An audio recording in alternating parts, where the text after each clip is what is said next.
ನಿಜವಾದ ಸಹೋದರತ್ವ ಯಾವುದು ನಿಮಗೆ ತಿಳಿದಿದೆಯೋ? ಅದು ಕ್ರಿಸ್ತ ಯೇಸುವಿನಲ್ಲಿರುವವರೇ. ಕ್ರಿಸ್ತನ ಹೊರತಾಗಿ ಕೇವಲ ಪಾಪಿಗಳ ಸಹೋದರತ್ವವಿರುತ್ತದೆ.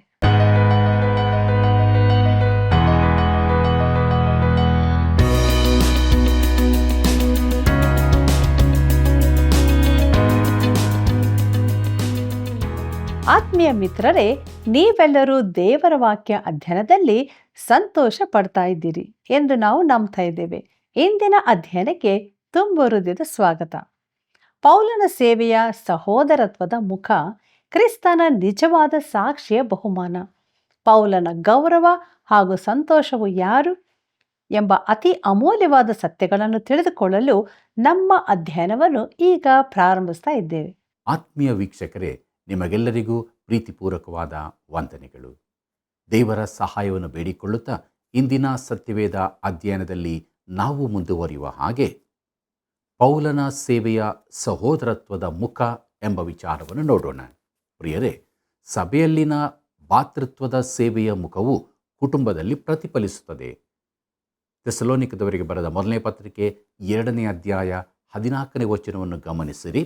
ಅಲ್ಲಿ ನಾವು ಹೀಗೆ ನೋಡುತ್ತೇವೆ: ಹೌದು ಸಹೋದರರೇ, ನೀವು ಯೂದಾಯದಲ್ಲಿ ಕ್ರಿಸ್ತ ಯೇಸುವಿನಲ್ಲಿರುವ ದೇವರ ಸಭೆಗಳನ್ನು ಅನುಸರಿಸುವವರಾದಿರಿ. ಅವರು ಯಹೂದ್ಯರಿಂದ ಅನುಭವಿಸಿದಂಥ ಕಷ್ಟಗಳನ್ನು ನೀವು ನಿಮ್ಮ ಸ್ವದೇಶದವರಿಂದ ಅನುಭವಿಸಿದಿರಿ ಎಂಬುದಾಗಿ. ಸಹೋದರರೇ, ಇತರರನ್ನು ನಮ್ಮ ಸಹೋದರರನ್ನಾಗಿ ಮಾಡುವುದು ಯಾವುದು? 2 ಸಂಗತಿಗಳಿವೆ. ಯಾವುದೇ ಜನಾಂಗ ಬಣ್ಣಗಳ ಭೇದವಿಲ್ಲದೆ ನಾವೆಲ್ಲರೂ ಪಾಪ ಮಾಡಿ ದೇವರ ಮಹಿಮೆಯನ್ನು ಹೊಂದದೆ ಹೋಗಿದ್ದೇವೆ. ಈ ಮಾತಿಗೆ ಯಾರೂ ಹೊರತಾಗಿಲ್ಲ. ಇದು ಪಾಪಿಗಳ ಸಹೋದರತ್ವವಾಗಿದೆ. ಇದು ಪಾಪಿಗಳ ಸಹೋದರತ್ವವಾದ್ದರಿಂದ ಇಷ್ಟಪಡುವಂಥದ್ದಲ್ಲ. ಪರಸ್ಪರ ನಾವು ನಂಬಿಕೆಗೆ ಯೋಗ್ಯರಾಗಿರುವುದಿಲ್ಲ. ಪ್ರಿಯರೇ, ಥೆಸಲೋನಿಕದವರನ್ನು ಸಹೋದರರನ್ನಾಗಿ ಒಟ್ಟು ಸೇರಿಸಿದ್ದು ಯಾವುದು? ಕಷ್ಟಗಳನ್ನು ನೀವು ನಿಮ್ಮ ಸ್ವದೇಶದವರಿಂದ ಅನುಭವಿಸಿದಿರಿ ಎಂಬುದಾಗಿ ನಾವು ನೋಡುವಾಗ, ಥೆಸಲೋನಿಕ ಸಭೆಯಲ್ಲಿನ ಹೆಚ್ಚಿನವರು ಯಹೂದ್ಯರಲ್ಲದ ಅನ್ಯ ಜನರಾಗಿದ್ದರು. ಅವರು ಈಗಾಗಲೇ ಹಿಂಸೆಗಳನ್ನು ಅನುಭವಿಸುತ್ತಿದ್ದರು. ಆದರೆ ಇದು ಇನ್ನೂ ಮಹಾಚಕ್ರವರ್ತಿಗಳಿಂದುಂಟಾದ ಹಿಂಸೆಯಲ್ಲ. ಥೆಸಲೋನಿಕದವರಿಗೆ ಮಾತ್ರ ಈ ಹಿಂಸೆ ಇತ್ತು. ಪೌಲನು ಅವರಿಗೆ ಹೇಳಬಲ್ಲವನಾಗಿದ್ದೇನೆಂದರೆ, ನಿಮಗೆ ಹಿಂಸೆಯುಂಟಾಗುವುದಕ್ಕಿಂತ ಮೊದಲೇ ಯೆರೂಸಲೇಮಿನ ಸಹೋದರರಿಗೆ ಅವರ ಸ್ವಜನರಿಂದಲೇ ಹಿಂಸೆ ಆರಂಭವಾಗಿರುತ್ತದೆ. ಈ ಹಿಂಸೆಯು ನಿಮ್ಮನ್ನು ಒಂದಾಗಿರಿಸುತ್ತದೆ, ಒಂದಾಗಿ ಹಿಡಿಯುತ್ತದೆ. ಅವರು ಹಿಂಸೆಯಲ್ಲಿ ಸಹೋದರರಾಗಿದ್ದರು. ಪ್ರಿಯರೇ, ಹಿಂಸೆಯು ವಿಶ್ವಾಸಿಗಳನ್ನು ಒಂದಾಗಿ ಹಿಡಿದಿರುವ ಬಂಧವಾಗಿರುತ್ತದೆ. ಪೇತ್ರನು ತನ್ನ ಮೊದಲನೇ ಪತ್ರಿಕೆ 3ನೇ ಅಧ್ಯಾಯ 8 ಮತ್ತು 9ನೇ ವಚನದಲ್ಲಿ ಹೀಗೆ ಬರೆಯುತ್ತಾನೆ: ಕಡೆಗೆ ನೀವೆಲ್ಲರೂ ಏಕ ಮನಸ್ಸುಳ್ಳವರಾಗಿರಿ, ಪರರ ಸುಖ ದುಃಖಗಳಲ್ಲಿ ಸೇರುವರಾಗಿರಿ, ಅಣ್ಣ ತಮ್ಮಂದಿರಂತೆ ಒಬ್ಬರನ್ನೊಬ್ಬರು ಪ್ರೀತಿಸಿರಿ, ಕರುಣೆಯು ದೀನಭಾವವು ಉಳ್ಳವರಾಗಿರಿ, ಅಪಕಾರಕ್ಕೆ ಅಪಕಾರವನ್ನು ಮಾಡದೆ, ನಿಂದೆಗೆ ನಿಂದೆಯನ್ನು ಮಾಡದೆ ಆಶೀರ್ವದಿಸಿರಿ.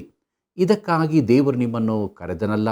ಹೀಗೆ ಮಾಡುವುದಾದರೆ ನೀವು ಆಶೀರ್ವಾದವನ್ನು ಭಾಗ್ಯವಾಗಿ ಹೊಂದುವಿರಿ ಎಂಬುದಾಗಿ. ಪ್ರೀತಿಯುಳ್ಳ ದೇವಜನರೇ, ವಿಶ್ವಾಸದ ನಮ್ಮ ಜೀವಿತದಲ್ಲಿ ನಾವು ಮುನ್ನಡೆಯುವಾಗ ನಮಗೆ ಬರುವ ಹಿಂಸೆಗಳು ಹೊರಗಿನವರಿಗಿಂತಲೂ ಒಳಗಿನಿಂದಲೇ ಬರುತ್ತದೆ.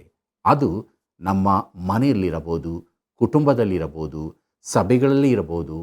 ಇದರಿಂದಾಗಿ ನಾವು ನಂಬಿಕೆಯನ್ನು ಕಳೆದುಕೊಳ್ಳುವ, ವಿಶ್ವಾಸವನ್ನು ತೊರೆಯುವ ಸಂದರ್ಭಗಳು ಬರುತ್ತದೆ. ದೇವರ ವಾಕ್ಯ ಹೇಳುತ್ತದೆ, ಏಕ ಮನಸ್ಸುಳ್ಳವರಾಗಿರಿ ಎಂದು. ಅದು ಹೇಗೆ ಎಂಬುದಾಗಿ ನೋಡುವಾಗ, ಸಹೋದರರಲ್ಲಿ, ಅಂದರೆ ಸಹೋದರತ್ವ, ಆ ಬಾಂಧವ್ಯದಲ್ಲಿ ನಡೆಯುವವರಾಗಬೇಕು. ಸಹೋದರರ ಜೊತೆಯಲ್ಲಿ ಪ್ರೀತಿಯಲ್ಲಿ ದೀನ ಭಾವವುಳ್ಳವರಾಗಿ, ಅಪಕಾರಕ್ಕೆ ಅಪಕಾರವನ್ನು, ನಿಂದೆಗೆ ನಿಂದೆಯನ್ನು ಮಾಡದೆ ಇತರರನ್ನು ನಾವು ಆಶೀರ್ವದಿಸುವವರಾಗಬೇಕು. ಪ್ರಿಯರೇ, ಹಿಂಸೆಗಳ ಸಂದರ್ಭದಲ್ಲಿ ಈ ಬಾಂಧವ್ಯವು ನಮ್ಮ ಸಂಬಂಧವನ್ನು ಗಟ್ಟಿಪಡಿಸುತ್ತದೆ ಅಥವಾ ಸ್ಥಿರಪಡಿಸುತ್ತದೆ ಹಾಗೂ ಒಂದಾಗಿ ಹಿಡಿಯುವ ಬಂಧವಾಗುತ್ತದೆ. ನಮ್ಮೊಳಗೆ ಸಹೋದರತ್ವ ಭಾವನೆಯುಳ್ಳ ಜೀವಿತ ಇಲ್ಲದಿದ್ದರೆ? ಹಿಂಸೆಗಳು ಬಂದಾಗ ನಾವು ಚದರಿ ಹೋಗುತ್ತೇವೆ, ಒಬ್ಬರೊಬ್ಬರು ಹಿಡಿದುಕೊಡುತ್ತೇವೆ, ವಿಶ್ವಾಸವನ್ನು ಕಳಕೊಳ್ಳುತ್ತೇವೆ. ನಮ್ಮ ಸಹೋದರತ್ವವು ಹಿಂಸೆಯ ಸಮಯದಲ್ಲಿ ಒಂದಾಗಿ ಹಿಡಿಯುವ ಬಂಧವಾಗಬೇಕು. ಪ್ರಿಯರೇ, ಮತ್ತಾಯನು ಬರೆದ ಸುವಾರ್ತೆ 5ನೇ ಅಧ್ಯಾಯ 23 ಮತ್ತು 24ನೇ ವಚನವನ್ನು ಓದುವಾಗ ಅಲ್ಲಿ ನಾವು ಹೀಗೆ ನೋಡುತ್ತೇವೆ. ಹೇಗೆಂದರೆ, ಆದರೆ ನಾನು ನಿಮಗೆ ಹೇಳುವುದೇನೆಂದರೆ, ತನ್ನ ಸಹೋದರನ ಮೇಲೆ ಸಿಟ್ಟುಗೊಳ್ಳುವ ಪ್ರತಿ ಮನುಷ್ಯನು ನ್ಯಾಯ ವಿಚಾರಣೆಗೆ ಗುರಿಯಾಗುವನು. ತನ್ನ ಸಹೋದರನನ್ನು ನೋಡಿ ಚೀ ನೀಚ ಅನ್ನುವವನು ಮಹಾಸಭೆಯ ವಿಚಾರಣೆಗೆ ಒಳಗಾಗುವನು. ಮೂರ್ಖ ಅನ್ನುವವನು ಅಗ್ನಿ ನರಕಕ್ಕೆ ಗುರಿಯಾಗುವನು. ಆದ ಕಾರಣ ನೀನು ನಿನ್ನ ಕಾಣಿಕೆಯನ್ನು ಯಜ್ಞವೇದಿಯ ಹತ್ತಿರಕ್ಕೆ ತಂದಾಗ ನಿನ್ನ ಸಹೋದರನ ಮನಸ್ಸಿನಲ್ಲಿ ನಿನ್ನ ಮೇಲೆ ಏನೋ ವಿರೋಧವಿದೆ ಎಂಬುದು ನಿನ್ನ ನೆನಪಿಗೆ ಬಂದರೆ, ನಿನ್ನ ಕಾಣಿಕೆಯನ್ನು ಆ ಯಜ್ಞವೇದಿಯ ಮುಂದೆ ಬಿಟ್ಟು ಹೋಗಿ ಮೊದಲು ನಿನ್ನ ಸಹೋದರನ ಸಂಗಡ ಒಂದಾಗು, ಆಮೇಲೆ ಬಂದು ನಿನ್ನ ಕಾಣಿಕೆಯನ್ನು ಕೊಡು ಎಂಬುದಾಗಿ. ಪ್ರಿಯರೇ, ಸಹೋದರತ್ವ ಎಷ್ಟು ಅಮೂಲ್ಯವಾದದ್ದು, ಗಂಭೀರವಾದದ್ದು, ಬೆಲೆಯುಳ್ಳದ್ದು ಎಂಬುದಾಗಿ ಯೇಸು ತಿಳಿಸಿದ್ದಾನೆ. ವಾಕ್ಯದಲ್ಲಿ ಕೇಳಿದ ಹಾಗೆ ಸಹೋದರರ ಮೇಲೆ ಸಿಟ್ಟುಗೊಳ್ಳುವವನು ಚೀ ನೀಚ ಮೂರ್ಖ ಅನ್ನುವವನು ನ್ಯಾಯ ವಿಚಾರಣೆಗೆ ಒಳಗಾಗುತ್ತಾನೆ.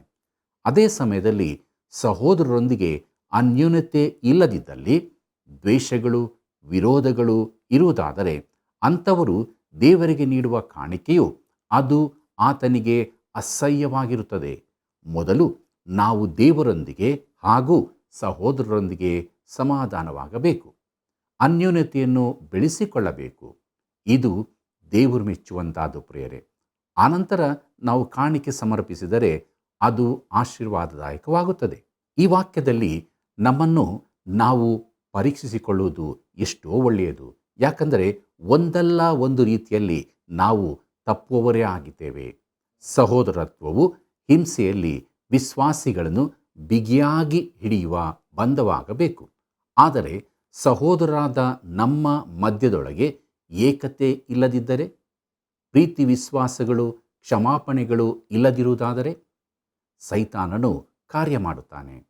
ಕೀರ್ತನೆಗಾರನು ಹೀಗೆ ಹೇಳುತ್ತಾನೆ, ಕೀರ್ತನೆ 133 1ನೇ ವಚನದಲ್ಲಿ, ಆಹಾ, ಸಹೋದರರು ಒಂದಾಗಿರುವುದು ಎಷ್ಟೋ ಒಳ್ಳೆಯದು, ಎಷ್ಟೋ ರಮ್ಯವಾದದ್ದು ಎಂಬುದಾಗಿ. ಹೌದು ಪ್ರಿಯರೇ, ಇದು ಎಷ್ಟು ಅದ್ಭುತವಾದ ವಚನವಲ್ಲವೇ? ಒಂದಾಗಿರುವಂಥದ್ದು ಬಹಳ ಪ್ರಾಮುಖ್ಯವಾದದ್ದು, ಅಗತ್ಯವಾದದ್ದು ಆಗಿದೆ. ಆದರೆ ಈ ದಿನಗಳಲ್ಲಿ ಸೈತಾನನು ಒಗ್ಗಟ್ಟನ್ನು ಮುರಿಯಲು ಪ್ರಯತ್ನಿಸುವಾಗ, ಹಿಂಸೆಗಳಲ್ಲಿ ಸಹೋದರತ್ವವನ್ನು ತ್ಯಜಿಸುವಂತೆ ಮಾಡಲು ಪ್ರಯತ್ನಿಸುವಾಗ ನಾವು ಎಚ್ಚರವಾಗಿರೋಣ. ಯೇಸು ಕ್ರಿಸ್ತನ ಐಕ್ಯತೆಯಲ್ಲಿ, ಸಹೋದರತ್ವದ ಬಲದಲ್ಲಿ, ಸುಖ ದುಃಖದಲ್ಲಿ, ಸಂತೋಷ ನಲಿವಿನಲ್ಲಿ, ಸುವಾರ್ಥ ಸೇವೆಯಲ್ಲಿ, ಜೀವಿತದ ಎಲ್ಲ ಪರಿಸ್ಥಿತಿಗಳಲ್ಲಿ ಒಂದಾಗಿ ನಿಲ್ಲೋಣ, ಬಲವಾಗಿ ಕಾರ್ಯ ಮಾಡೋಣ. ಪ್ರೀತಿಯುಳ್ಳ ದೇವಜನರೇ, ಮುಂದಕ್ಕೆ ನಾವು ಪೇತ್ರನು ಬರೆದ 1ನೇ ಪತ್ರಿಕೆ 1ನೇ ಅಧ್ಯಾಯ 22ನೇ ವಚನದಲ್ಲಿ ಬರೆದದನ್ನು ನೋಡೋಣ. ಅಲ್ಲಿ ಹೀಗೆ ಬರೆದಿದೆ, ನೀವು ಸತ್ಯೋಪದೇಶಕ್ಕೆ ವಿಧೇಯರಾಗಿದ್ದು ಆತ್ಮಗಳನ್ನು ಶುದ್ಧ ಮಾಡಿಕೊಂಡದ್ದರಿಂದ ನಿಷ್ಕಪಟವಾದ ಸಹೋದರ ಸ್ನೇಹವುಳ್ಳವರಾಗಿರತಕ್ಕದ್ದು. ಹೀಗಿರಲಾಗಿ ಒಬ್ಬರನ್ನೊಬ್ಬರು ಹೃದಯಪೂರ್ವಕವಾಗಿ ಯಥಾರ್ಥವಾಗಿಯೂ ಪ್ರೀತಿಸಿರಿ ಎಂಬುದಾಗಿ. ಪ್ರೀತಿಯುಳ್ಳ ದೇವಜನರೇ, ಸಹೋದರರ ಪ್ರೀತಿ ನಿಜವಾಗಿಯೂ ಎಲ್ಲವನ್ನು ಒಂದಾಗಿ ಮಾಡುತ್ತದೆ. ಲೋಕದ ಕೆಲವು ವಿಚಾರಗಳಲ್ಲಿ ಸಭೆಯು ಹೀಗೆ ಒಂದಾಗಿರುವುದಿಲ್ಲ. ಇದರ ಕಾರಣವು ಧರ್ಮೋಪದೇಶಕಾಂಡ ಪುಸ್ತಕ 32ನೇ ಅಧ್ಯಾಯ 15ರಲ್ಲಿ ಬರೆದುದನ್ನು ನಾವು ನೋಡುತ್ತೇವೆ. ಅದರಲ್ಲಿ ಇಸ್ರಾಯೇಲ್ಯರ ಕುರಿತಾಗಿ ಹೇಳಲ್ಪಟ್ಟದ್ದೇ ಆಗಿರುತ್ತದೆ. ಆದರೆ ಯೇಷೂರನು ಚೆನ್ನಾಗಿ ತಿಂದು ಕೊಬ್ಬಿ ಅಗಡಾಗಿ ಎಂಬುದಾಗಿ ನೋಡುತ್ತೇವೆ. ಅವರಿಗೆ ಸಮೃದ್ಧಿಯ ಕಾಲ ಬಂದಿತ್ತು, ಅದರಿಂದಾಗಿ ಕೊಬ್ಬಿ ಹೋದರು. ಹಲವು ದೇಶಗಳ ಸಭೆಗಳು ಸಮೃದ್ಧಿಯಾಗಿ ಜೀವಿಸುತ್ತಿವೆ, ಆದರೆ ಬೇಗದಲ್ಲೇ ಹಿಂಸೆಯುಂಟಾಗುತ್ತದೆಂದು ನಾನು ಭಾವಿಸುತ್ತೇನೆ. ಪ್ರೀತಿಯುಳ್ಳ ಸಹೋದರ ಸಹೋದರಿಯರೇ, ಸಭೆಯಲ್ಲಿ ಅನೇಕರು ಭಕ್ತಿ ಸಂಜೀವನಕ್ಕಾಗಿ ಪ್ರಾರ್ಥಿಸುತ್ತಾರೆ.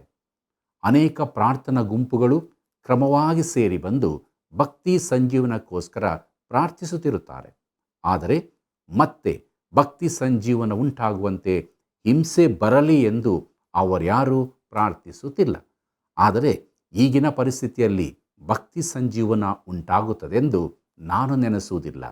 ಇತ್ತೀಚೆಗೆ ದೇವರ ವಾಕ್ಯದ ಮೇಲಿನ ಆಸಕ್ತಿ ಹೆಚ್ಚಾಗುತ್ತಿದೆ. ಇದನ್ನೇ ಕೆಲವರು ಭಕ್ತಿ ಸಂಜೀವನವೆನ್ನುತ್ತಾರೆ. ಆದರೆ ನಾನು ಹಾಗೆ ನೆನೆಸುವುದಿಲ್ಲ. ಸಭೆಯಲ್ಲಿ ಭಕ್ತಿ ಸಂಜೀವನ ಉಂಟಾದರೆ ನಾವೆಲ್ಲರೂ ಅದನ್ನು ತಿಳಿಯುತ್ತೇವೆ. ಯಾರೂ ಕೂಡ ಇದು ಭಕ್ತಿ ಸಂಜೀವನವೋ ಎಂದು ಕೇಳಬೇಕಾಗಿರುವುದಿಲ್ಲ. ಕರ್ತನಲ್ಲಿ ಪ್ರಿಯರೇ, ಆದರೆ ಸಭೆಗೆ ಹಿಂಸೆಯುಂಟಾದರೆ ಆಗ ವಿಶ್ವಾಸಿಗಳೆಲ್ಲರೂ ಒಂದಾಗುತ್ತಾರೆ ಎಂದು ನಾನು ನಂಬುತ್ತೇನೆ. ನಾವು ಒಬ್ಬರೊಂದಿಗೊಬ್ಬರು ಕಚ್ಚಾಡುವುದನ್ನು ಬಿಟ್ಟು ಬಿಡುತ್ತೇವೆ. ಪ್ರತಿಯೊಬ್ಬ ದೇವರ ಮಗುವು ನಮ್ಮ ಸಹೋದರನೆಂದು ನಾವು ತಿಳ್ಕೊಳ್ಳುತ್ತೇವೆ. ಕೆಲವು ವಿಚಾರಗಳಲ್ಲಿ ನಮ್ಮಲ್ಲಿ ಭಿನ್ನಾಭಿಪ್ರಾಯಗಳಿರಬಹುದು. ಆದರೆ ಕರ್ತನಾದ ಯೇಸುವಿನಲ್ಲಿ ಪ್ರತಿಯೊಬ್ಬ ವಿಶ್ವಾಸಿಯೂ ನನ್ನ ಸಹೋದರನಾಗಿದ್ದಾನೆ. ಪ್ರಿಯರೇ, ನಾವು ದೇವರ ಕುಟುಂಬದಲ್ಲಿದ್ದೇವೆ. ಇದನ್ನು ನಾವು ಜಗತ್ತಿಗೆ ಪ್ರತಿಬಿಂಬಿಸಬೇಕಾಗಿದೆ. ಸಭೆಯು ಇದನ್ನು ನಿಜವಾಗಿ ಪ್ರತಿಬಿಂಬಿಸುವಾಗ ಭಕ್ತಿ ಸಂಜೀವನ ಉಂಟಾಗುತ್ತದೆ. ಆದರೆ ನಾವು ಭಕ್ತಿ ಸಂಜೀವನಕ್ಕಾಗಿ ಪ್ರಾರ್ಥಿಸುತ್ತಾ ಅಡ್ಡದಾರಿ ಹಿಡಿಯುತ್ತೇವೆ. ಆದರೆ ಭಕ್ತಿ ಸಂಜೀವನ ಉಂಟಾಗಲು ಅಗತ್ಯವಿರುವ ಪರಿಸ್ಥಿತಿಗಾಗಿ ಯಾಕೆ ನಾವು ಪ್ರಾರ್ಥಿಸುವುದಿಲ್ಲ? ಮನುಷ್ಯನು ಅಂಕೆ ಮೀರಿದಾಗ ಕೆಲವೊಮ್ಮೆ ಭಕ್ತಿ ಸಂಜೀವನ ಉಂಟಾದದ್ದಿದೆ. ಪ್ರಿಯರೇ, ವೆಸ್ಲಿಯ ಕಾಲದಲ್ಲಿ ಮಹಾ ಆತ್ಮಿಕ ಚಳುವಳಿಯು ಜನರಲ್ಲಿ ಕ್ರಾಂತಿಯ ಮನೋಭಾವನೆ ಮಿತಿಮೀರಿದಾಗ ಉಂಟಾಯಿತು. ಭಕ್ತಿ ಸಂಜೀವನ ಉಂಟಾಗಬೇಕಾದರೆ ಇಂತಹ ಪರಿಸ್ಥಿತಿ ನಿರ್ಮಾಣವಾಗಬೇಕು. ನಮ್ಮ ದೇಶದಲ್ಲಿ ಈ ಪರಿಸ್ಥಿತಿಗೆ ನಾವು ಬಹಳ ದೂರವಾಗಿಲ್ಲ. ಪ್ರೀತಿಯುಳ್ಳ ದೇವಜನರೇ, ಮುಂದಕ್ಕೆ ನಾವು ಪೌಲನು ಥೆಸಲೋನಿಕದವರಿಗೆ ಬರೆದ ಮೊದಲನೇ ಪತ್ರಿಕೆ 2ನೇ ಅಧ್ಯಾಯ 15 ಮತ್ತು 16ನೇ ವಚನಗಳನ್ನು ನೋಡೋಣ. ಆ ಯೆಹೂದ್ಯರು ಕರ್ತನಾದ ಯೇಸುವನ್ನು ಪ್ರವಾದಿಗಳನ್ನು ಕೊಂದರು, ನಮ್ಮನ್ನು ಅಟ್ಟಿಬಿಟ್ಟರು. ಅವರು ದೇವರನ್ನು ಮೆಚ್ಚಿಸುವವರಲ್ಲ, ಎಲ್ಲ ಮನುಷ್ಯರಿಗೂ ವಿರೋಧಿಗಳಾಗಿದ್ದಾರೆ. ಅನ್ಯಜನರಿಗೆ ರಕ್ಷಣೆಯಾಗುವಂತೆ ಸುವಾರ್ತೆಯನ್ನು ಹೇಳುವ ನಮಗೆ ಅಡ್ಡಿ ಮಾಡುತ್ತಾರೆ. ಹೀಗೆ ತಮ್ಮ ಪಾಪಕೃತ್ಯಗಳನ್ನು ಎಲ್ಲ ಕಾಲಗಳಲ್ಲಿಯೂ ಪರಿಪೂರ್ಣ ಮಾಡುವುದಕ್ಕೆ ಹೋಗುತ್ತಾರೆ. ಆದರೆ ದೇವರ ಕೋಪವು ಅವರ ಮೇಲೆ ಸಂಪೂರ್ಣವಾಗುತ್ತಾ ಬಂತು ಎಂಬುದಾಗಿ. ಕರ್ತನಲ್ಲಿ ಪ್ರಿಯರೇ, ಇದು ಅತಿ ವಿಶೇಷವಾದ ವಚನವೆಂದು ನಾನು ತಿಳಿಯುತ್ತೇನೆ. ಅದು ವಿಶೇಷವಾದ ಒಂದು ಸೂತ್ರವನ್ನು ಪ್ರಕಟಿಸುತ್ತದೆ. ದೇವರು ಪಾಪವನ್ನು ತುಂಬ ಬೆಳೆಯುವುದಕ್ಕೆ ಬಿಡುತ್ತಾನೆ. ಪ್ರವಾದಿಗಳು ಇದಕ್ಕೆ ಉಪಯೋಗಿಸಿದ ಹೋಲಿಕೆ ಅಪರಾಧದ ಪಾತ್ರೆ ತುಂಬಬೇಕಾಗಿದೆ. ದೇವರು ಈ ಪಾತ್ರೆ ತುಂಬುವುದಕ್ಕೆ ಬಿಡುತ್ತಾನೆ. ದೇವರಿದನ್ನು ತಡೆಯುವುದಿಲ್ಲ. ಇಲ್ಲವಾದರೆ ಸೈತಾನನಿಗೆ ದೇವರು ನನ್ನನ್ನು ಬಿಡಲಿಲ್ಲ, ನನಗೆ ಒಂದು ಅವಕಾಶ ಕೊಡಲ್ಪಡಲಿಲ್ಲ ಎಂದು ಹೇಳುವುದಕ್ಕೆ ಅವಕಾಶವಾಗಬಾರದು. ಪ್ರಿಯರೇ, ಮಹಾಸಂಕಟ ಕಾಲದಲ್ಲಿ ದೇವರು ಸೈತಾನನಿಗೆ ಪೂರ್ಣ ಅವಕಾಶ ಕೊಡುತ್ತಾನೆಂದು ನಾನು ತಿಳಿಯುತ್ತೇನೆ. ಕರ್ತನಲ್ಲಿ ಪ್ರಿಯರೇ, ಮುಂದಕ್ಕೆ ನಾವು ಕ್ರಿಸ್ತನ ನಿಜವಾದ ಸಾಕ್ಷಿಯ ಬಹುಮಾನ ಎಂಬ ವಿಚಾರವನ್ನು ನೋಡೋಣ. ಪೌಲನು ಥೆಸಲೋನಿಕದವರಿಗೆ ಬರೆದ ಮೊದಲನೇ ಪತ್ರಿಕೆ 2ನೇ ಅಧ್ಯಾಯ 17ನೇ ವಚನವನ್ನು ಗಮನಿಸಿರಿ. ಅಲ್ಲಿ ನಾವು ಹೀಗೆ ನೋಡುತ್ತೇವೆ: ಸಹೋದರರೇ, ನಾವಂತೂ ದೇಹದಲ್ಲಿ ಮಾತ್ರ ನಿಮ್ಮನ್ನು ಸ್ವಲ್ಪ ಕಾಲ ಅಗಲಿದರೂ ಹೃದಯದಲ್ಲಿ ಅಗಲದೆ ನಿಮ್ಮ ಮುಖವನ್ನು ನೋಡುವುದಕ್ಕೆ ಅತ್ಯಾಶೆಯಿಂದ ಬಹಳ ಪ್ರಯತ್ನ ಮಾಡಿದೆವು ಎಂಬುದಾಗಿ. ಕರ್ತನಲ್ಲಿ ಪ್ರೀತಿಯುಳ್ಳ ಸಹೋದರರೇ ಎಂದು ಮತ್ತೊಮ್ಮೆ ಅದೇ ಮಾತು. ಇದು ನಿಜವಾದ ಸಹೋದರತ್ವವಾಗಿದೆ. ಇದು ನಿಜವಾದ ಸಭಾ ಐಕ್ಯತೆಯ ಕಾರ್ಯ. ಒಬ್ಬನು ಕ್ರಿಸ್ತ ಯೇಸುವಿನಲ್ಲಿರುವಾಗ ಅವನು ಕ್ರಿಸ್ತನಲ್ಲಿರುವವರೆಲ್ಲರಿಗೂ ಸಹೋದರನಾಗಿರುತ್ತಾನೆ. ಕ್ರಿಸ್ತನ ಹೊರತಾಗಿ ಕೇವಲ ಪಾಪಿಗಳ ಸಹೋದರತ್ವವಿರುತ್ತದೆ. ದೇಹದಲ್ಲಿ ಮಾತ್ರ ನಿಮ್ಮನ್ನು ಸ್ವಲ್ಪ ಕಾಲ ಅಗಲಿದರೂ ಹೃದಯದಲ್ಲಿ ಅಗಲದೆ ಎಂಬ ವಿಚಾರವನ್ನು ನಾವು ನೋಡುವಾಗ ಪೌಲನ ವಿಚಾರದಲ್ಲಿ ಇದೆಷ್ಟು ಅಂದವಾಗಿದೆಯಲ್ಲವೇ? ಅವನು ಥೆಸಲೋನಿಕವನ್ನು ಬಿಟ್ಟು ಹೋಗಿದ್ದರೂ ಅವನ ಹೃದಯ ಇನ್ನೂ ಅಲ್ಲೇ ಇತ್ತು. ಅವನಿಗೆ ಈ ಕ್ರೈಸ್ತರನ್ನು ಬಿಟ್ಟು ಹೋಗುವುದಕ್ಕೆ ಮನಸ್ಸಿರಲಿಲ್ಲ. ಅವರನ್ನು ಪುನಃ ನೋಡಬೇಕೆಂದು ಆಶೆಪಟ್ಟನು, ನೋಡಿದನೂ ಕೂಡ. ಪ್ರಿಯರೇ, ಮುಂದಕ್ಕೆ ಪೌಲನು ಥೆಸಲೋನಿಕದವರಿಗೆ ಬರೆದ ಮೊದಲನೇ ಪತ್ರಿಕೆ 2ನೇ ಅಧ್ಯಾಯ 18ನೇ ವಚನವನ್ನು ಗಮನಿಸಿರಿ. ಅಲ್ಲಿ ಹೀಗೆ ಬರೆದಿದೆ, ಯಾಕೆಂದರೆ ನಿಮ್ಮ ಬಳಿಗೆ ಬರುವುದಕ್ಕೆ ನಮಗೆ ಮನಸ್ಸಿತ್ತು. ಹೇಗೂ ಪೌಲನೆಂಬ ನಾನು ಒಂದೆರಡು ಸಾರಿ ಬರುವುದಕ್ಕಿದ್ದೆನು, ಆದರೆ ಸೈತಾನನು ನಮಗೆ ಅಭ್ಯಂತರ ಮಾಡಿದನು ಎಂಬುದಾಗಿ. ಪ್ರಿಯರೇ, ಥೆಸಲೋನಿಕಕ್ಕೆ ಹೋಗದಂತೆ ತನ್ನನ್ನು ತಡೆದದ್ದು ಸೈತಾನನೇ ಎಂಬುದನ್ನು ಪೌಲನು ತಿಳಿದುಕೊಂಡನು. ಸೈತಾನ ಎಂಬ ಪದದ ನಿಜವಾದ ಅರ್ಥ ವಿರೋಧಿ ಎಂಬುದಾಗಿದೆ. ಕರ್ತನಲ್ಲಿ ಪ್ರಿಯರೇ, ಈ ದಿನಗಳಲ್ಲಿ ದೇವರ ವಾಕ್ಯ ಪ್ರಸಾರಣೆಯ ಪ್ರತಿಯೊಂದು ಕಾರ್ಯಕ್ರಮವನ್ನು ಸೈತಾನನು ತಡೆಯಲು ಪ್ರಯತ್ನಿಸುತ್ತಾನೆ. ನಾವು ಇದಕ್ಕೆ ಅನೇಕ ಉದಾಹರಣೆಗಳನ್ನು ನೋಡಿದ್ದೇವೆ. ಕೆಲವೊಮ್ಮೆ ನಮ್ಮ ಬೈಬಲ್ ಬೋಧನಾ ಕಾರ್ಯಕ್ರಮವು ತುಂಬ ಜನರಿಗೆ ತಲುಪುವಂತೆ ನಡೆಯುತ್ತಿರುತ್ತದೆ. ಆದರೆ ಒಮ್ಮೆ ಒಬ್ಬ ದೇವರಿಲ್ಲದ ವ್ಯಕ್ತಿ ಪ್ರಸಾರ ಕೇಂದ್ರವನ್ನು ತಾನು ತೆಗೆದುಕೊಂಡು ಎಲ್ಲ ಧಾರ್ಮಿಕ ಕಾರ್ಯಕ್ರಮಗಳನ್ನು ತೆಗೆದುಬಿಟ್ಟನು. ಇದು ವಿರೋಧಿಯಾದ ಸೈತಾನನ ಕೆಲಸವೇ ಆಗಿದೆ. ಪ್ರಿಯರೇ, ದೇವರ ವಾಕ್ಯವು ಪ್ರಸಾರವಾಗುವುದು ಅವನಿಗೆ ಇಷ್ಟವಿಲ್ಲ. ಮುಂದಕ್ಕೆ ನೋಡೋಣ. ನಾವು ಪೌಲನು ಥೆಸಲೋನಿಕದವರಿಗೆ ಬರೆದ ಮೊದಲನೇ ಪತ್ರಿಕೆ 2ನೇ ಅಧ್ಯಾಯ 19 ಮತ್ತು 20ನೇ ವಚನಗಳನ್ನು. ನಮ್ಮ ಕರ್ತನಾದ ಯೇಸು ಪ್ರತ್ಯಕ್ಷನಾಗುವಾಗ ಆತನ ಮುಂದೆ ನಮ್ಮ ಭರವಸವು, ನಮ್ಮ ಸಂತೋಷವು, ನಾವು ಹೊಗಳಿಕೊಳ್ಳುವ ಜಯಮಾಲೆಯು ಯಾರು? ನೀವೇ ಅಲ್ಲವೇ? ನಿಜವಾಗಿ ನೀವೇ ನಮ್ಮ ಗೌರವವೂ ಸಂತೋಷವೂ ಆಗಿದ್ದೀರಿ ಎಂಬುದಾಗಿ. ಪ್ರೀತಿಯುಳ್ಳ ಸಹೋದರ ಸಹೋದರಿಯರೇ, ಕರ್ತನಾದ ಕ್ರಿಸ್ತನು ತನ್ನ ಸಭೆಯನ್ನು ಕರಕೊಂಡು ಹೋಗಲು ಬರುವಾಗ ಪೌಲನು ಆಶೆಯಿಂದ ಎದುರು ನೋಡುವ ಒಂದು ಸಂಗತಿ ಏನೆಂದರೆ, ತಾನು ಕರ್ತನ ಬಳಿಗೆ ನಡೆಸಿದವರನ್ನು ನೋಡುವ ಸದಾವಕಾಶ. ತಾನು ಕ್ರಿಸ್ತನಿಗಾಗಿ ಗೆದ್ದುಕೊಂಡ ಥೆಸಲೋನಿಕದ ವಿಶ್ವಾಸಿಗಳು ಇಲ್ಲಿಯೂ ಅಲ್ಲಿಯೂ ತನಗೆ ಸಂತೋಷಕ್ಕೆ ಕಾರಣರಾಗಿರುತ್ತಾರೆ ಎಂಬುದೇ. ಪ್ರಿಯ ಮಿತ್ರನೇ, ನೀನು ಪರಲೋಕಕ್ಕೆ ಹೋಗುವಾಗ ಅಲ್ಲಿ ಯಾರಾದರೂ ನಿನ್ನನ್ನು ಅಭಿನಂದಿಸಿ ತಮಗೆ ದೇವರ ವಾಕ್ಯ ಕೊಟ್ಟದಕ್ಕಾಗಿ ಉಪಕಾರ ಹೇಳುವವರಿರುವರೋ? ನೀನು ತಿಳಿಯದೆ ನಿನಗೆ ನೆನಪಿರದ ಯಾವನಾದರೂ ಒಂದು ವೇಳೆ ಬಂದು ನೀನು ಸುವಾರ್ಥ ಸೇವೆಗೆ ನೀಡಿದ ಬೆಂಬಲಕ್ಕಾಗಿ ಉಪಕಾರ ಹೇಳಬಹುದು. ದೇವರ ವಾಕ್ಯ ಹಂಚುವುದರಲ್ಲಿ ನಿನಗಿದ್ದ ಆಸಕ್ತಿಯ ಕಾರಣದಿಂದಾಗಿ ದೇವರ ವಾಕ್ಯ ಆತನನ್ನು ಸಂಧಿಸಿತು, ಅವನ ರಕ್ಷಣೆಗೆ ಕಾರಣವಾಯಿತು. ಪರಲೋಕದಲ್ಲಿ ನಿನಗೆ ದೊರಕುವ ಬಹುಮಾನದ ಒಂದು ಭಾಗ ಇದೇ ಆಗಿರುತ್ತದೆ. ಕರ್ತನಲ್ಲಿ ಪ್ರಿಯರೇ, ಕ್ರಿಸ್ತ ಯೇಸು ತನ್ನ ಸಭೆಯನ್ನು ಈ ಲೋಕದೊಳಗಿಂದ ತೆಗೆದುಕೊಂಡು ಹೋಗಲಿರುವ ಸಮಯಕ್ಕಾಗಿ ನಿರೀಕ್ಷೆಯಿಂದ ಕಾಯುವುದು ಎಂಥ ಅದ್ಭುತವಾದ ಸಂಗತಿಯಾಗಿದೆ. ನಿನ್ನ ಕಾರಣದಿಂದಾಗಿ ಕ್ರಿಸ್ತನನ್ನು ನಂಬಿದವನು ನಿನ್ನೊಂದಿಗೆ ಕರ್ತನನ್ನು ಸಂಧಿಸಲು ಹೋಗುವುದು ಇನ್ನೆಂಥ ಭಾಗ್ಯವಾಗಿದೆ ಅಲ್ಲವೇ? ದೇವರಿಗೆ ಮಹಿಮೆಯಾಗಲಿ. ನಾವು ಹೊಂದಿದ ರಕ್ಷಣೆಯ ಸಂತೋಷವನ್ನು ಇತರರು ಹೊಂದಿಕೊಳ್ಳಲು ಕ್ರಿಸ್ತನ ವಾಕ್ಯವನ್ನು ಹಂಚುವ ಕಾರ್ಯದಲ್ಲಿ ಯಥಾರ್ಥವಾಗಿ ತೊಡಗಿಸಿಕೊಂಡು ಅನೇಕರ ಬಾಳಿಗೆ ಬೆಳಕಾಗೋಣ. ಪ್ರೀತಿಯುಳ್ಳ ದೇವಜನರೇ, ನಮ್ಮ ಜೀವಿತದಲ್ಲಿ ದೇವರು ಬಯಸುವುದು ಇದೊಂದನ್ನೇ. ನಾವು ಹೊಂದಿದ ಆಶೀರ್ವಾದವನ್ನು ಇತರರಿಗೂ ನಾವು ಕೊಡಬೇಕು ಎಂಬುದಾಗಿ. ಅದಕ್ಕಾಗಿ ದಿನಾಲು ನಾವು ಸಿದ್ಧರಾಗಿದ್ದುಕೊಂಡು ದೇವರ ವಾಕ್ಯದಿಂದ ತುಂಬಿಸಲ್ಪಟ್ಟವರಾಗಿ ನಿರೀಕ್ಷೆಯಲ್ಲಿ ಮುಂದೆ ಸಾಗೋಣ. ಬನ್ನಿ ಪ್ರಾರ್ಥನೆ ಮಾಡಿಕೊಳ್ಳೋಣ. ಪ್ರೀತಿ ಸ್ವರೂಪನಾದ ದೇವರೇ, ನೀನು ಕೊಟ್ಟಂಥ ಅದ್ಭುತವಾದ ನಿನ್ನ ವಾಕ್ಯಗಳಿಗಾಗಿ ಸ್ತೋತ್ರ. ನಮ್ಮ ಜೀವಿತದಲ್ಲಿ ಸ್ವಾಮಿ, ನಿರೀಕ್ಷೆಯಲ್ಲಿ ನಾವು ಮುಂದೆ ಸಾಗುವುದಕ್ಕೆ ಸಹಾಯ ಮಾಡು. ನಮ್ಮೆಲ್ಲ ವೀಕ್ಷಕ ಬಾಂಧವರ ಜೊತೆ ನೀನಿರು ಸ್ವಾಮಿ. ಅವರ ನಂಬಿಕೆಯನ್ನು ಬಲಪಡಿಸು, ನಿನ್ನ ವಾಕ್ಯಗಳಿಂದ ತುಂಬಿಸು. ನಿರೀಕ್ಷೆಯ ಮಾರ್ಗದಲ್ಲೇ ಅವರು ಮುಂದೆ ಸಾಗಿ ನಿತ್ಯ ಜೀವದಲ್ಲಿ ಸೇರಲ್ಪಡುವಾಗ ಕೈ ಹಿಡಿದು ನಡೆಸಬೇಕಾಗಿ ಬೇಡುವರಾಗಿದ್ದೇವೆ. ಪ್ರತಿದಿನವೂ ನಿನ್ನ ಅನ್ಯೋನ್ಯತೆಯಲ್ಲಿ ಜೀವಿಸುವುದಕ್ಕೆ ಸಹಾಯ ಮಾಡು. ನಿನ್ನ ಶುಭವೂ ಕೃಪೆಯು ಎಲ್ಲರನ್ನೂ ಹಿಂಬಾಲಿಸಲಿ. ಯೇಸುವಿನ ನಾಮದಲ್ಲಿ ಬೇಡಿದ್ದೇವೆ ತಂದೆಯೇ, ಆಮೆನ್. ಪ್ರಿಯರೇ, ದೇವರನ್ನು ಹೊರತುಪಡಿಸಿ ಇರುವ ಸಹೋದರತ್ವ ಪಾಪಿಗಳ ಸಹೋದರತ್ವವಾಗಿದೆ. ವಿಶ್ವಾಸಿಗಳಲ್ಲಿ ಭಕ್ತಿ ಸಂಜೀವನ ಉಂಟಾಗಬೇಕು. ಅದಕ್ಕೆ ಅಗತ್ಯವಿರುವ ಪರಿಸ್ಥಿತಿಗಾಗಿ ನಾವು ಪ್ರಾರ್ಥಿಸಬೇಕು.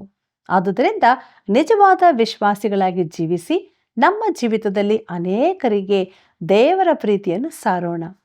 ಪ್ರಿಯ ವೀಕ್ಷಕರೇ, ಅನುದಿನವೂ ದೇವರ ವಾಕ್ಯಗಳು ನಿಮ್ಮನ್ನು ಬಲಪಡಿಸುತ್ತಿರುವಾಗ ಈ ಕಾರ್ಯಕ್ರಮವನ್ನು ಇತರರು ಕೂಡ ತಿಳಿದುಕೊಳ್ಳಲು ಸೇವೆಯ ಅಭಿವೃದ್ಧಿಗಾಗಿ ಹಿಂದೆ ಕರೆ ಮಾಡ್ರಿ. ಮುಂದಿನ ಕಾರ್ಯಕ್ರಮದಲ್ಲಿ ಮತ್ತೆ ಸಂಧಿಸೋಣ. ವಂದನೆಗಳು.